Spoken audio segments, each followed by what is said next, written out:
জমিনের উপরে সিনা ফুলিয়ে কখনো হাঁটবেন না, যত বড়ই ক্ষমতার মালিক হন জমিনে মাথা ঝুঁকিয়ে ঝুঁকিয়ে হাঁটবেন। আমার নবী যখন হাঁটতেন, শামাইলে তিরমিজির মধ্যে আছে, মনে হতো কেউ যেন পাহাড় থেকে নামতেছে।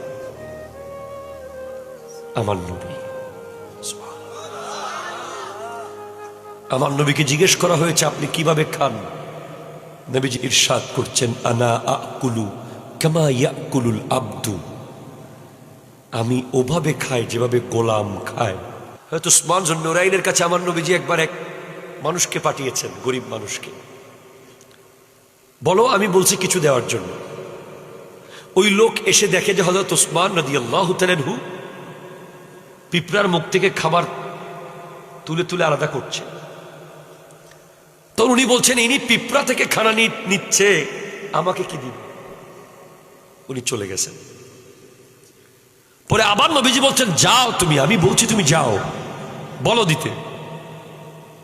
উনি এসে দেখে যে হযরত উসমান রাদিয়াল্লাহু তাআলা আনহু তার খাদেম চেরাগের বত্তি বেশি লম্বা করেছে, তাই তেল বেশি জ্বলছে, এজন্য বকা দিচ্ছেন তার খাদেমকে।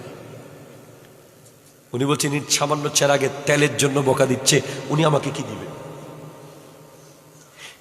পরে বলছে ইয়া রাসূলুল্লাহ আমি খুঁজি নাই। বলে আরে তোমাকে বলছি তুমি চাও, আবার যাও। এবার দেখে হযরত উসমান রাদিয়াল্লাহু তাআলা ছাদের উপরে তুলা শুকাত দিছে, উপরে জাল মেরে জালের ফাঁক দিয়ে তুলা উড়ে যাচ্ছে একটু, হযরত উসমান সেগুলো ধরে ধরে আবার ঢুকাই দিচ্ছে। ওই লোক বলতেছে যে কিরে আমি চাই বাচ্চা থাক, তিনবার যখন আসছি চেয়ে ফেলি, আমার নবী বলেছে আমাকে কিছু দিতে। তখন তিনি হযরত উসমান রাদিয়াল্লাহু তাআলা বলছেন ওই যে দেখো সাদা সুতার মতো আমার ব্যবসায়িক পণ্য নিয়ে ওটের পাল আসতেছে, ছাদ থেকে দেখা যাচ্ছে। বলে ওখানে সবচেয়ে বড় ওট যেটা সামনে আছে, এটার মাথার উপরে যত বোঝা আছে গায়ের উপরে সমস্ত মাল সহ ওটটা তুমি নিয়ে যাও।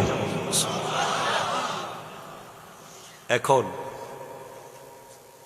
ওই লোক আশ্চর্য, ইনি পিঁপড়া থেকে খানা নিয়ে আমাকে আলাদা করতেছে, ইনি তুলা ধরে ফেলতেছে, ইনি চেরাগের তেলের জন্য বকা দিচ্ছে, উনি আমাকে গোটা উট দিয়ে দিচ্ছে।